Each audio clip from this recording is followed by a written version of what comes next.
Boa noite, me chamo Renan, e o relato que tenho para contar é um pouco triste e muito assustador. Então, se você não tiver controle de suas emoções, peço que não escute. Eu morava com a minha família em Manaus, no Amazonas.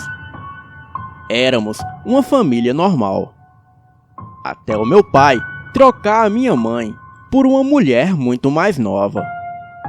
Essa amante do meu pai tinha 17 anos, idade para ser a sua filha.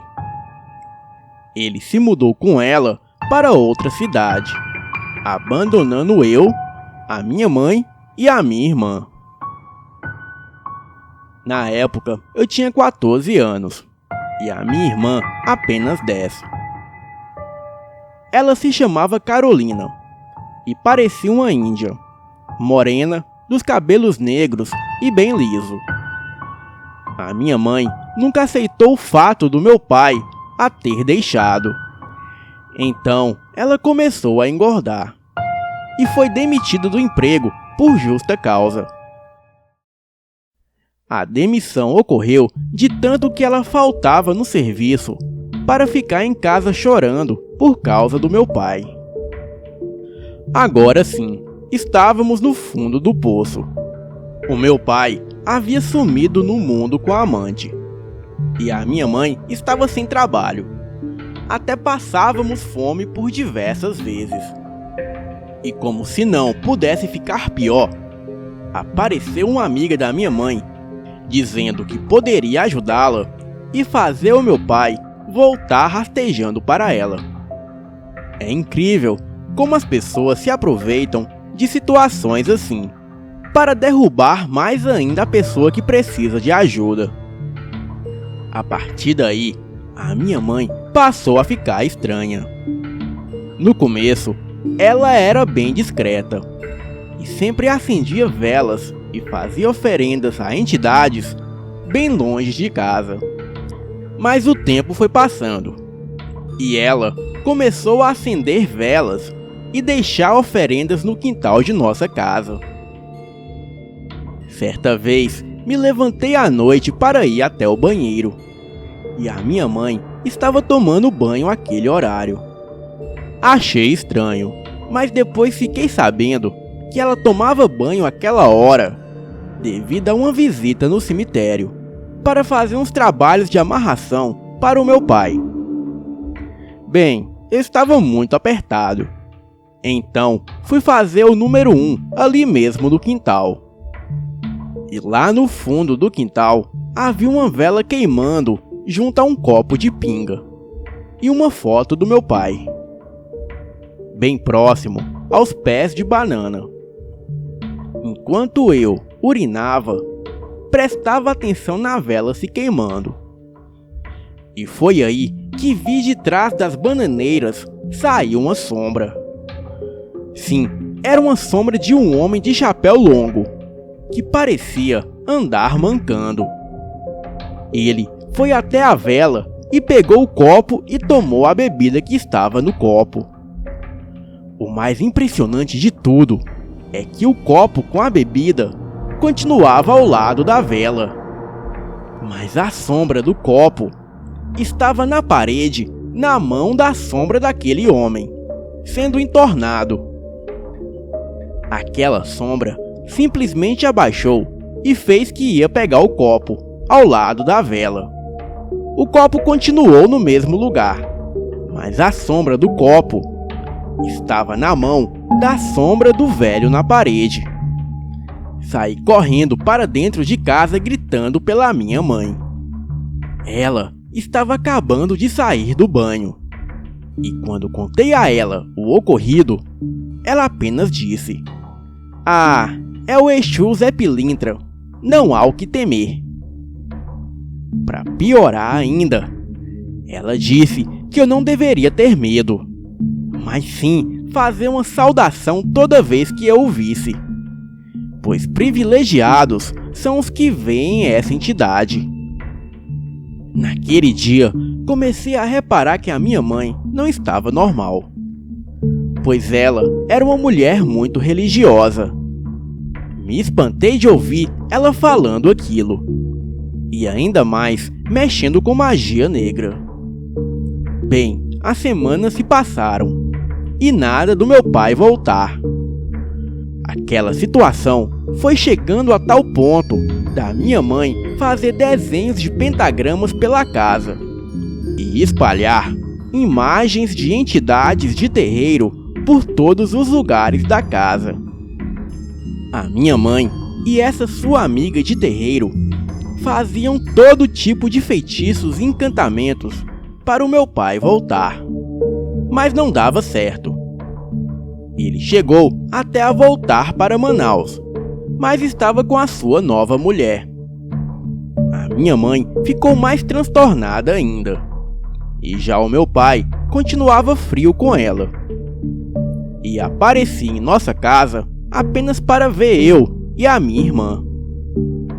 Certo dia, essa amiga da minha mãe a chamou para uma conversa. As duas estavam na sala de casa, e do meu quarto eu escutei tudo o que elas falavam. A amiga dizia que essa amante do meu pai havia feito um feitiço muito forte para ficar com ele, e que as entidades que ela usou neste trabalho eram entidades do inferno.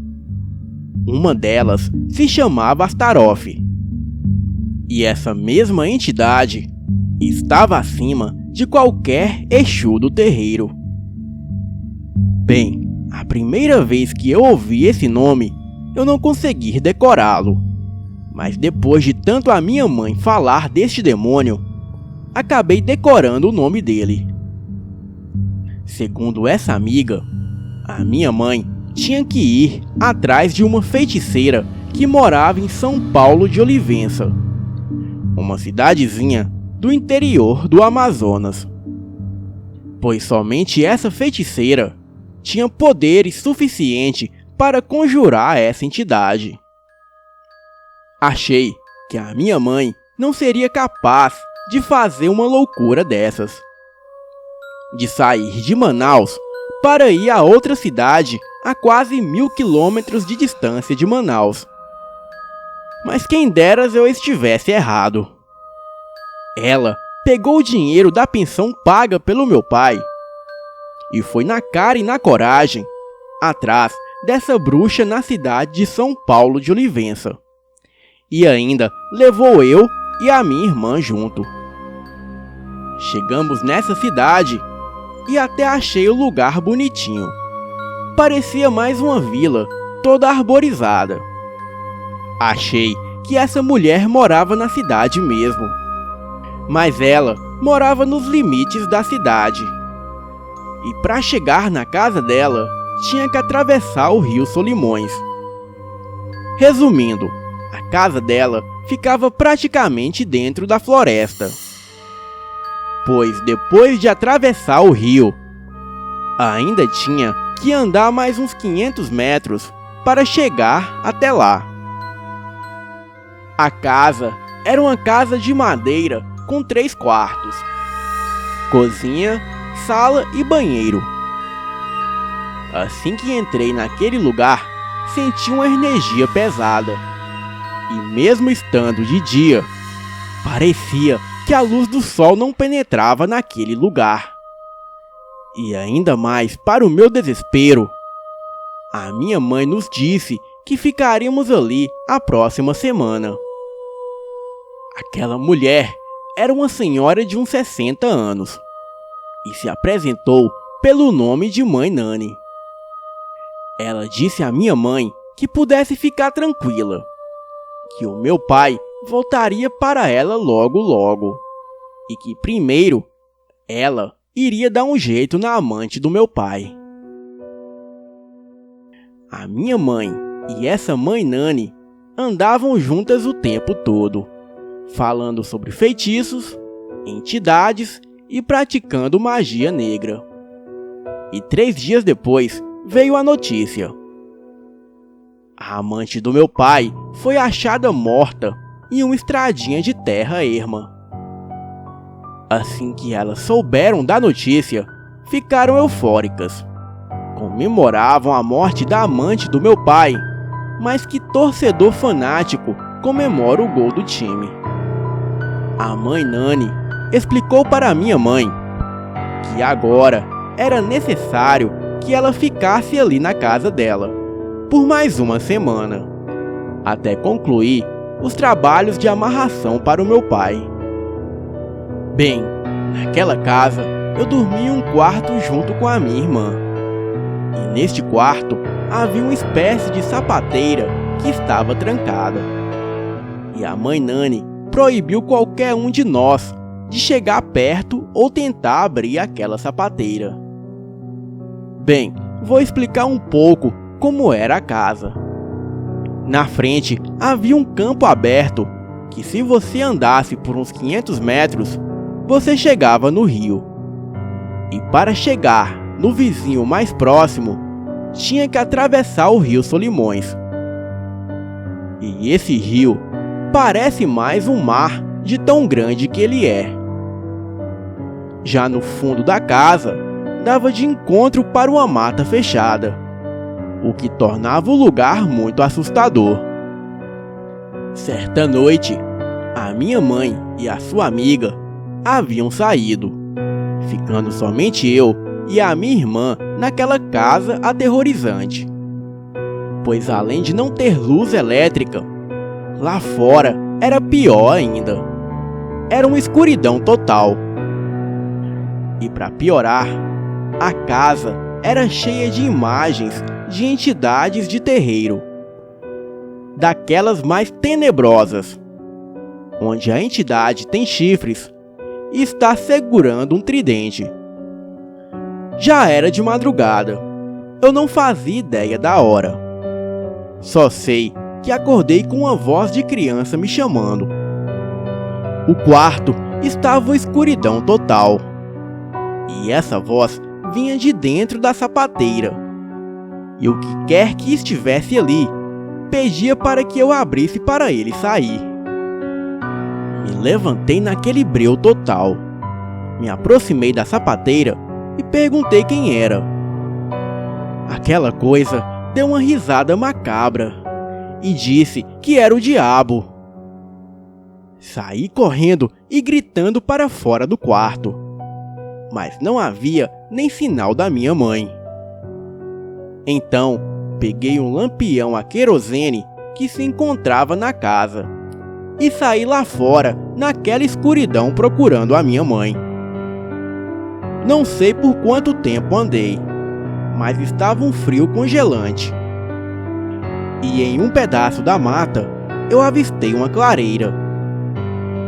E ao longe, eu pude ver a minha mãe e a sua amiga entoando um tipo de oração naquele lugar. Fui me aproximando, meio escondido entre as árvores. E lá estavam as duas, a minha mãe e a mãe Nani. Elas estavam em volta de uma fogueira, e não havia mais ninguém além delas. Porém, várias sombras se projetavam em volta da fogueira, e pareciam estarem dançando. Aquela foi a primeira vez que fiquei com medo da minha mãe. Então voltei para casa correndo, e na porta da casa havia um bode negro. Me aproximei e tentei espantar o bode para me dar passagem para entrar. E acreditem, o bode virou e disse para mim que iria matar a minha mãe. E depois disso, saiu correndo para a mata. Aquela noite, eu não consegui dormir de tanto medo. A minha mãe, a cada dia ficava mais louca e dizia coisas sem nexo. Teve uma tarde que eu estava almoçando na frente de casa. Havia sobrado muito arroz no meu prato. Então, eu fui a uns 50 metros e coloquei o arroz no chão para os passarinhos. Eles apareciam e comiam. E a cada dia, aparecia mais passarinhos para comerem. Até que um dia, eu coloquei o arroz bem perto de casa. Os pássaros só esperavam eu me afastar para virem comer. Entrei para dentro de casa e fiquei observando pela janela. E foi quando eu vi os pássaros vindo comer o arroz. Primeiramente, vieram 2 pássaros. E assim que eles se aproximaram da casa, ambos caíram mortos no chão. Fiquei assustado e observando aquilo.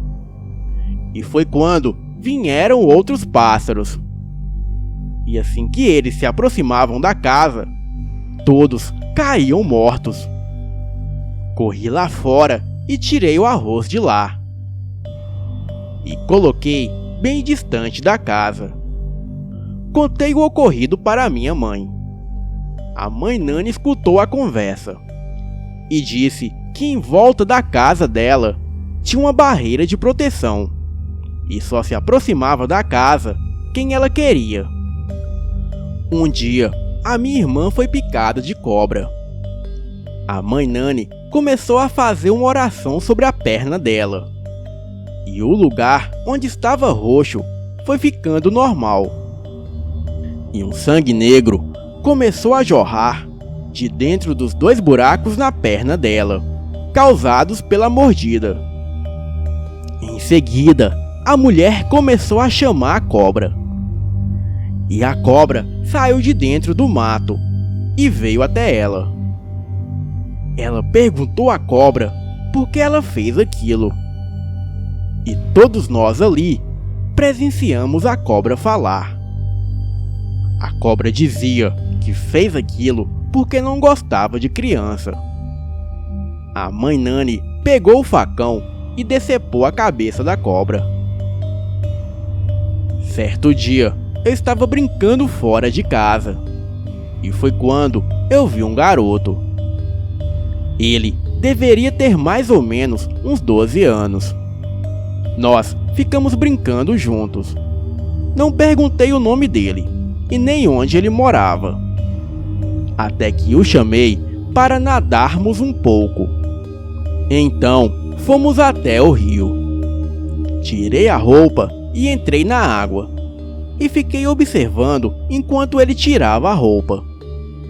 E quando ele tirou a cueca, eu vi que ele possuía rabo. Ele veio correndo e mergulhou. E quando emergiu da água, já não era mais ele, e sim um diabinho de pele vermelha, chifres negros e rabo. Comecei a gritar e a nadar muito rápido para sair dali.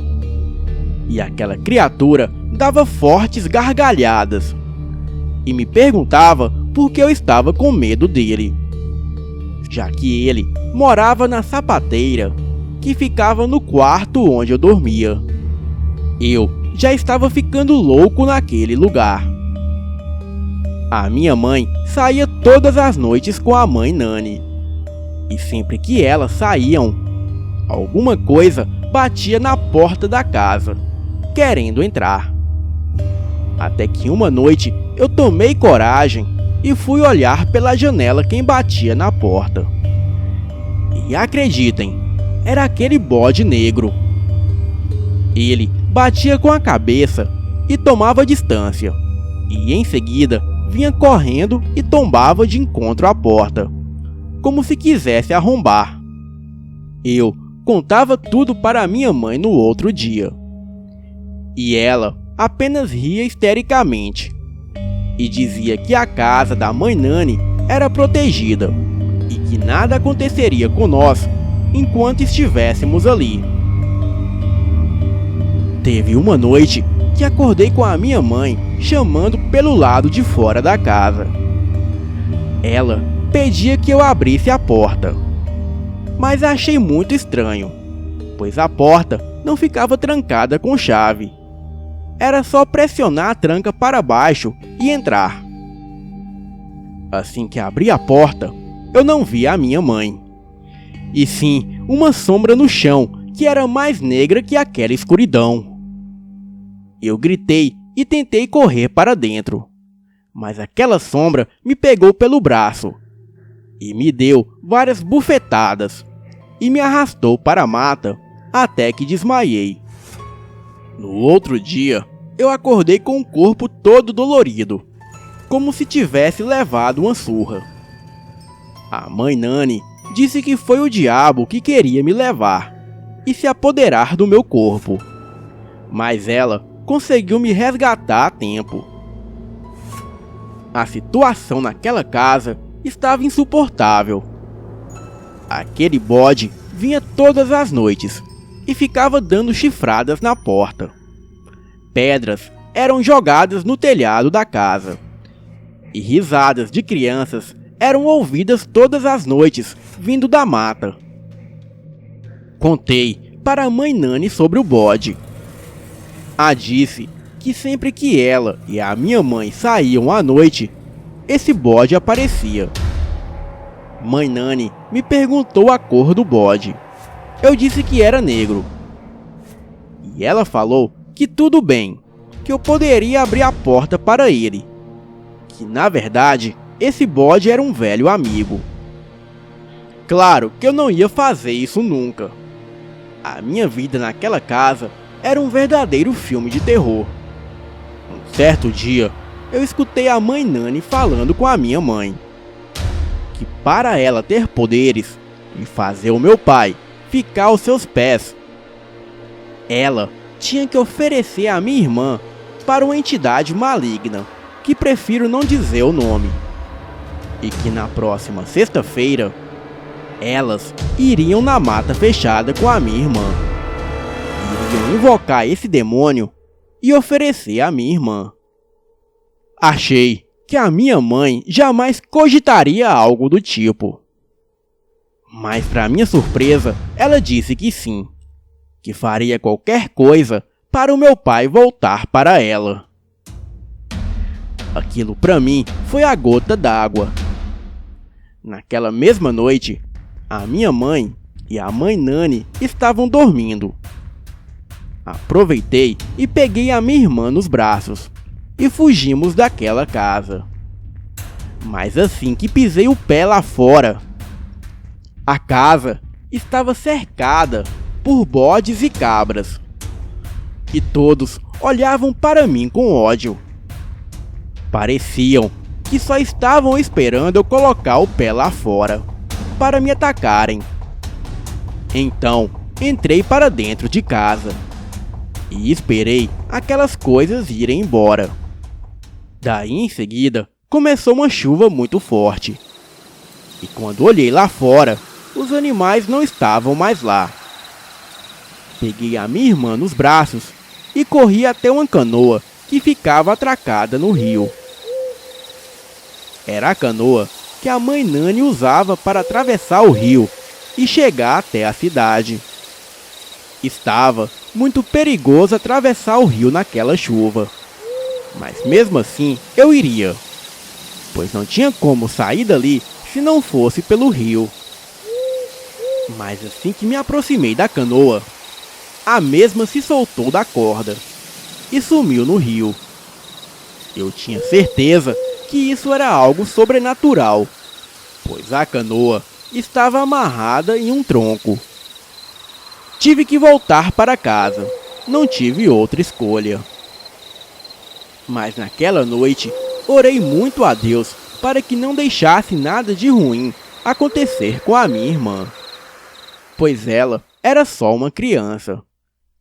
No dia seguinte, a minha mãe e a mãe Nani preparavam as suas macumbas e faziam orações sobre a minha irmã, para oferecê-la para essas entidades durante a noite. Eu tive que afrontar as duas mulheres e disse que elas não levariam a minha irmã para lugar nenhum.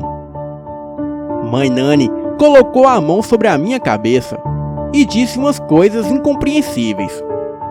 A última coisa que me lembro foi de perder as forças do meu corpo e cair desmaiado.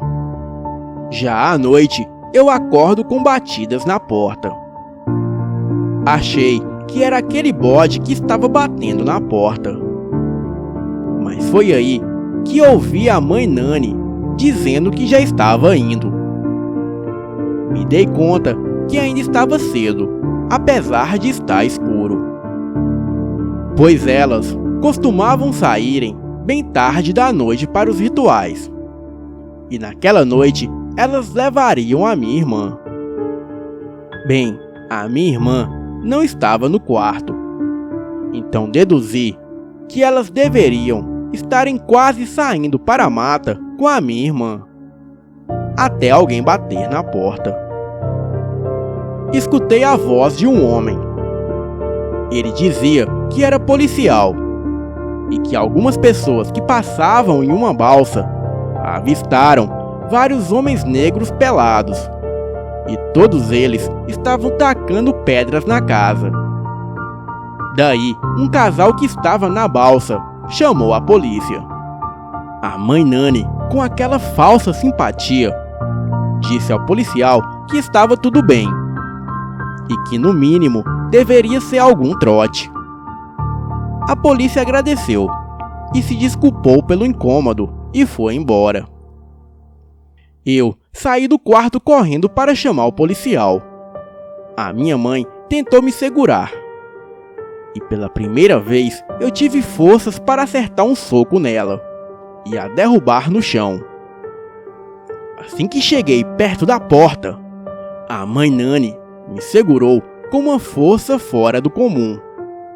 E eu não conseguia me soltar. Gritei aos berros pela polícia. E aquela velha com aquela força sobrenatural me arremessou ao longe. Eu bati com a cabeça no chão e quase desmaiei. Mas sabia que se eu desmaiasse, seria o meu fim e o fim da minha irmã. Escutei a polícia retornando e perguntando para a mãe Nani que gritos eram esses. Ela dizia que não foi nada. E eu, caído lá na cozinha, gritava aos policiais por socorro. A polícia pediu que a mãe Nani se afastasse da porta, ou eles usariam a força. Aquela velha maldita partiu para cima dos dois policiais. Foi uma briga que durou vários minutos. Eles não conseguiam a conter, e ela dominava facilmente os dois. Escutei um deles chamarem reforços pelo rádio, até que ouvi um barulho de tiro, seguido por outros vários barulhos de tiro. Um dos policiais havia sacado a arma, destravando e apontando para a mãe Nani. Ela conseguiu pular em cima dele, o dominar e tomar a arma. Assim que ela pegou a arma, ela atirou, mas errou o tiro. E foi aí que o outro policial sacou a arma e deu 5 tiros certeiros nela. Ela ainda saiu correndo para dentro da mata após levar 5 tiros. Mas no outro dia foi encontrada morta. Contei toda a história para a polícia e também o que aquelas mulheres queriam fazer com a minha irmã. Descobri que o meu pai estava preso, pois foi ele que havia assassinado a amante. Ele dizia que estava fora de si quando fez aquilo, pois só lembra de acordar e ver a sua mulher morta. A minha mãe foi internada em uma clínica psiquiátrica e desde então nunca mais tive notícias dela.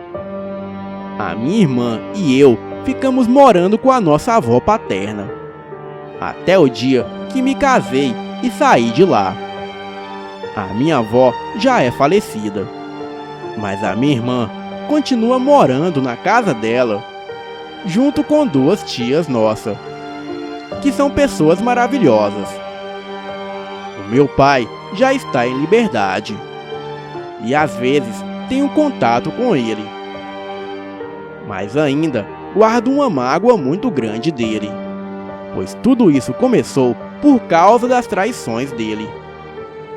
Bem, este é o meu relato, e me desculpe pelo tamanho. O sobrenatural existe, mas graças a Deus nunca mais presenciei nada disso. Boa noite.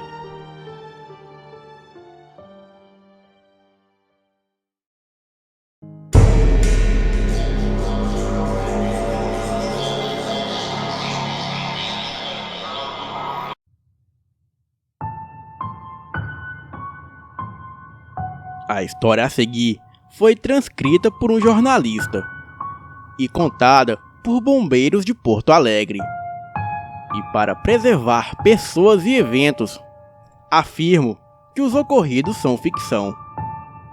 O fato ocorreu em 2010, em Porto Alegre, e uma creche onde a professora e as crianças pequenas ficaram presas no segundo andar da escolinha, localizada em uma área muito carente.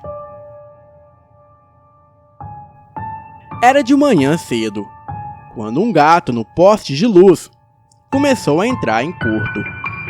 Alguns fios de luz começaram a aquecer por horas, sem serem notados. Alguns moradores chegaram a perceber o cheiro de queimado, sem saber aonde era a fonte.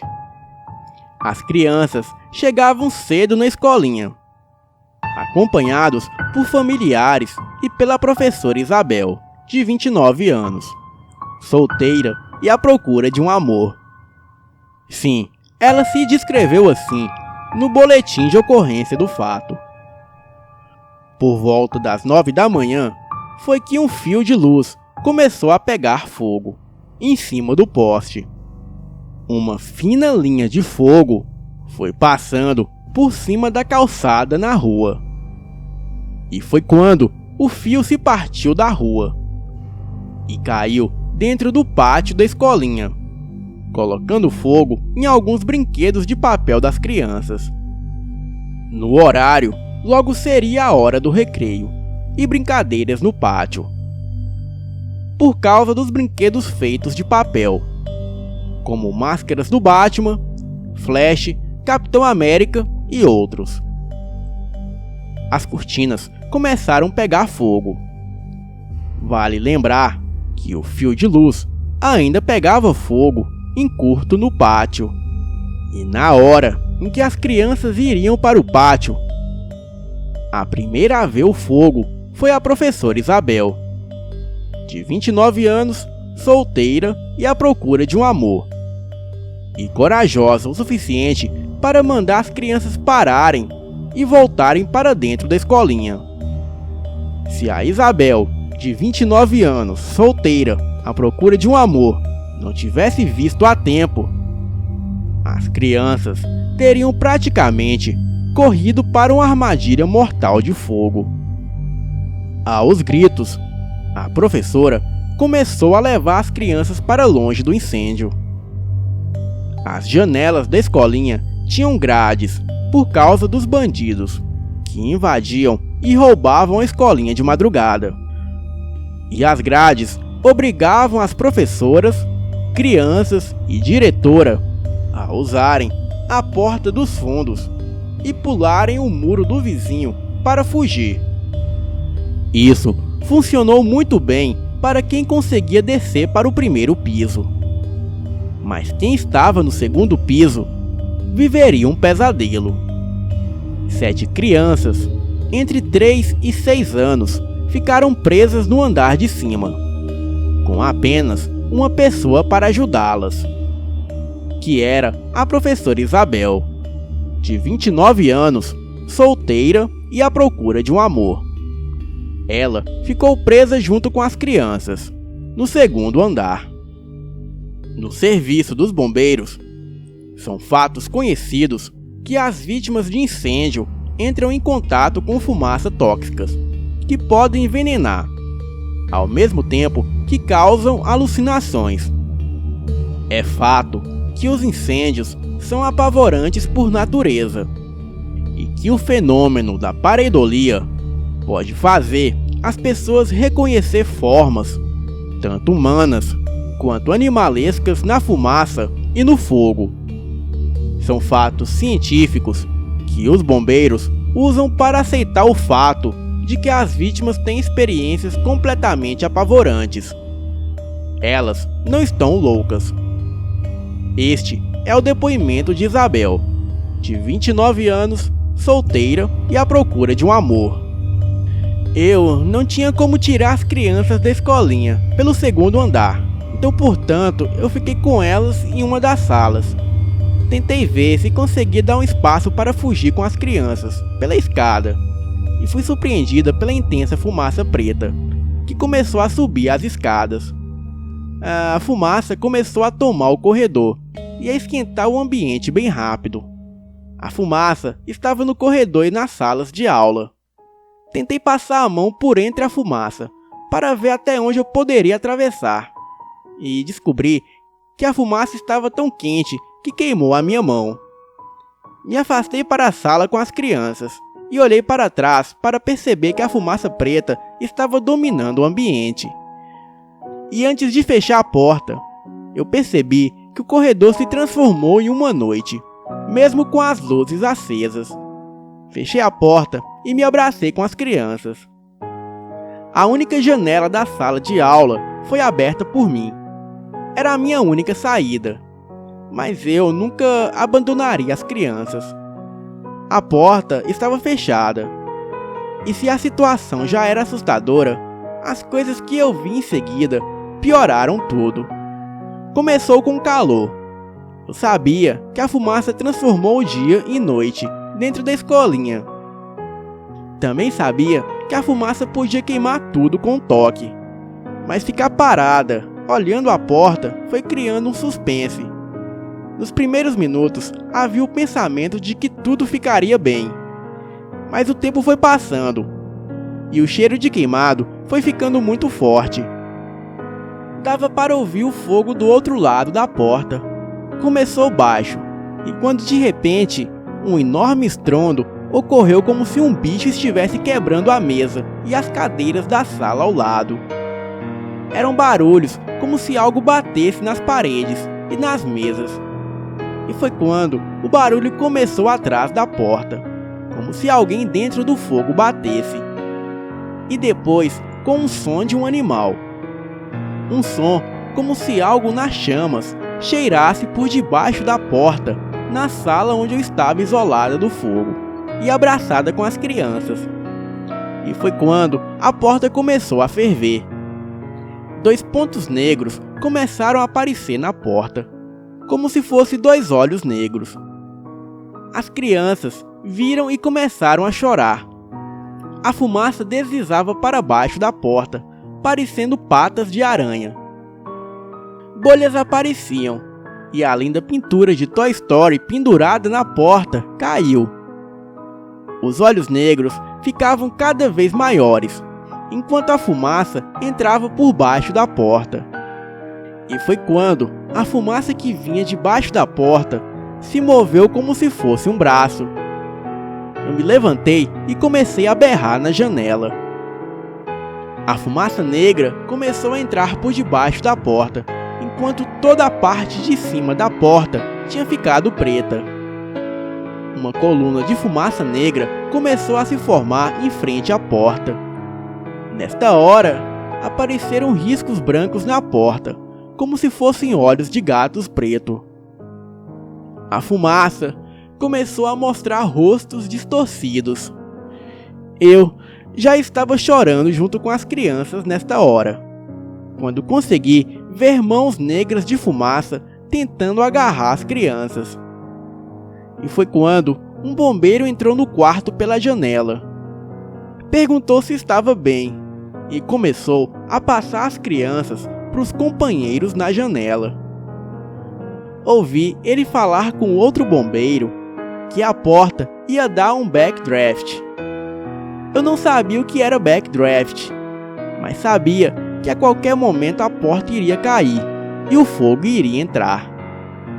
Uma das coisas mais horríveis foi o som que parecia um choro de neném misturado com um miado de gato raivoso. O som vinha de trás da porta, enquanto eu esperava para ser resgatada. Os bombeiros iam retirando criança por criança, enquanto eu esperava a minha vez. Eu olhava para aquela porta e 2 buracos se abriram em forma de olhos de fogo. Enquanto eu olhava a fumaça, eu conseguia ver rostos deformados. O barulho parecia um choro de porco. Era tanto medo que eu já esperava morrer ali mesmo, enquanto as crianças eram resgatadas.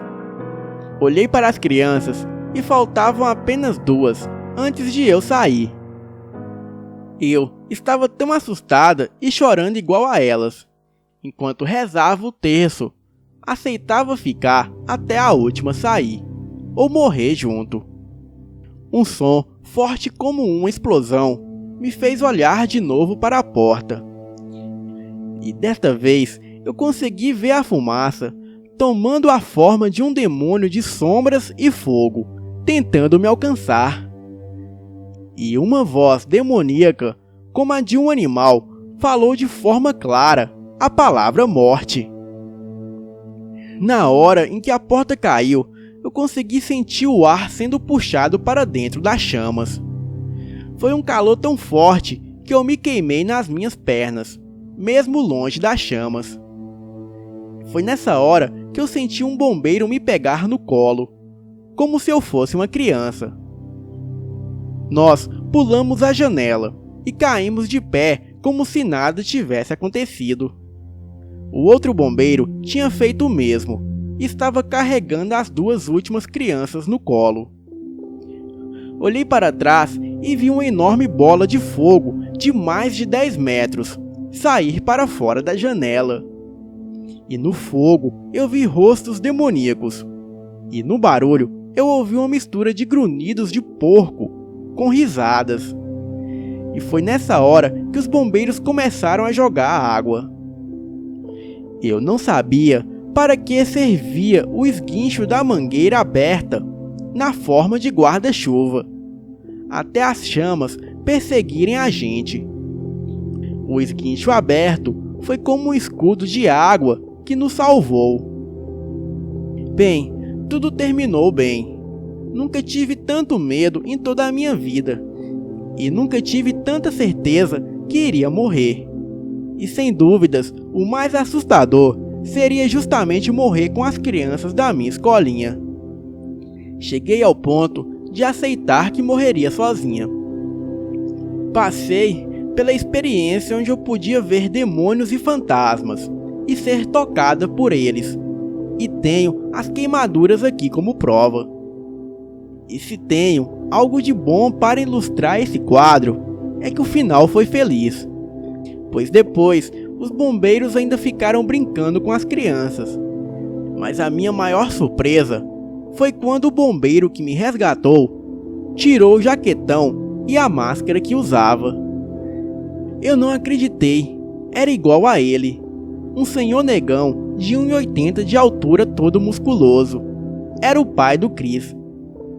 Aquele negão gostoso veio me salvar. A partir desse ponto, encerramos o depoimento da professora. Foi uma narrativa assustadora e detalhada de como os fenômenos são interpretados em situações de risco. E se por um lado foi um evento extremamente assustador, por outro, é sempre bom lembrar de quando as coisas acabam bem. Até hoje, os envolvidos morrem de rir com o apelido que pegou no comandante pai do Chris. Agradecimentos ao Corpo de Bombeiros da Avenida Bento Gonçalves, Estação Partenon, Porto Alegre. Boa noite.